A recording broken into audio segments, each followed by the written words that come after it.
Lu harus nonton ini, makanya lu kenapa harus jadi eksportir biar lu bisa nyelamatin Indonesia.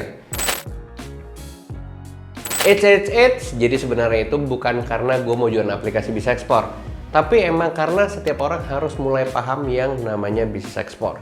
Gimana caranya kalian bisa lihat peluang dengan terbukanya market internasional saat ini.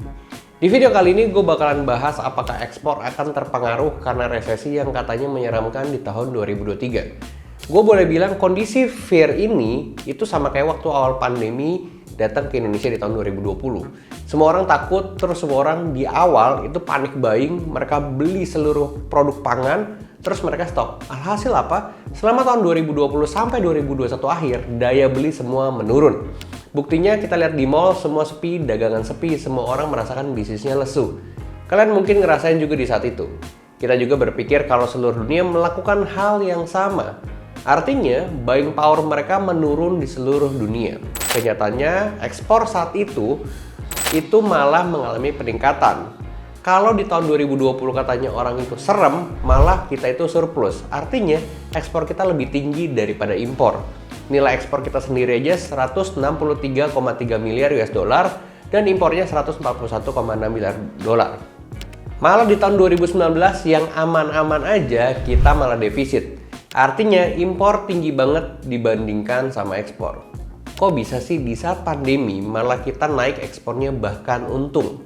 Kerennya lagi di tahun 2021, Indonesia mencetak sejarah tertinggi dalam transaksi ekspor kita, senilai hampir 3.000 triliun per tahun.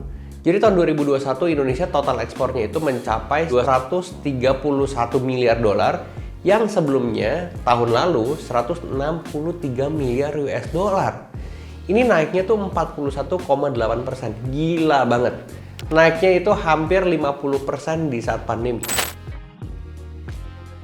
Indonesia itu negara yang kuat. Saat ini kita lihat pemerintah begitu agresif untuk membangun setiap daerah di Indonesia.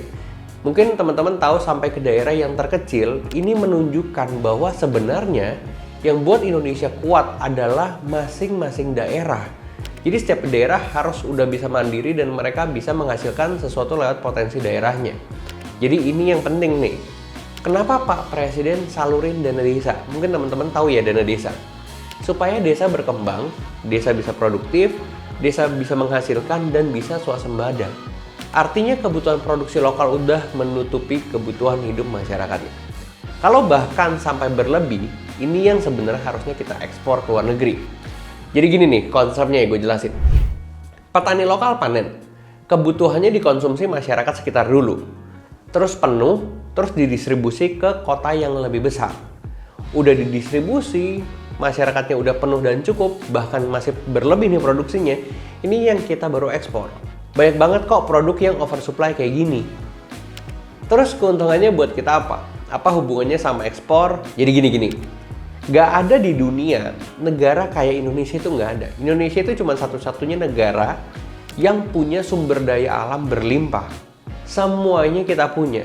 Negara lain tuh apa-apa harus impor dan bergantung sama Indonesia. Contohnya tuh Singapura. Singapura air minumnya aja mereka impor. Mereka impor dari Malaysia, mereka impor dari Indonesia. Kita ini berlimpah. Jadi kalau kita stop ekspor Indonesia, pasti mereka takut banget. Contohnya apa? Batu bara, nikel, komoditas kelapa, dan lain-lain. Banyak banget yang mereka butuhin dari kita. Jadi gampangnya tuh gini. Di saat krisis, seluruh dunia itu stok buat diri mereka sendiri. Tapi masalahnya, itu aja udah ngepas. Gimana mereka mau ekspor dan mereka mau bagi-bagi ke negara lain. Nah, Indonesia itu gue boleh asumsikan kayak orang yang punya segalanya. Terus pas krisis datang, pasti dong kita tuh jaga-jaga dengan apa yang kita butuhin. Tapi di satu sisi kita juga berlebih. Terus kita bilang ke orang-orang atau negara lain misalnya gini, gue punya produk nih, mau nggak? Ya semua pada maulah karena mereka punya kebutuhan. Sampai akhirnya mereka yang dulu beli sama Thailand misalnya untuk kelapanya, pas krisis mereka belinya dari Indonesia karena Thailand jaga produksi untuk konsumsi sendiri. Nah jadi kalau ditanya 2023 gimana soal krisis dan ekspor? Jawaban gue selalu sama, ketika kita bisa memberdayakan masyarakat Indonesia untuk ngerti soal ini, kita akan jadi negara maju dan yang penting juga masyarakatnya paham soal ekspor. Jadi produknya ada, penjualannya ada. Yang bikin kita kalah bukan krisis, bukan resesi, tapi ketidakpedulian kita soal sumber daya alam Indonesia yang bisa mengguncang dunia ini. Kita nggak peduli gimana caranya jual ke luar negeri, peduli cuma jualan di sini, impor. Yang begini nih, yang bikin Indonesia jadi goyang, bukan karena krisis. Sekian video dari gue, semoga ini ngebantu memberikan pemahaman kenapa gue yakin 2023 kita malah cetak sejarah baru di dunia ekspor.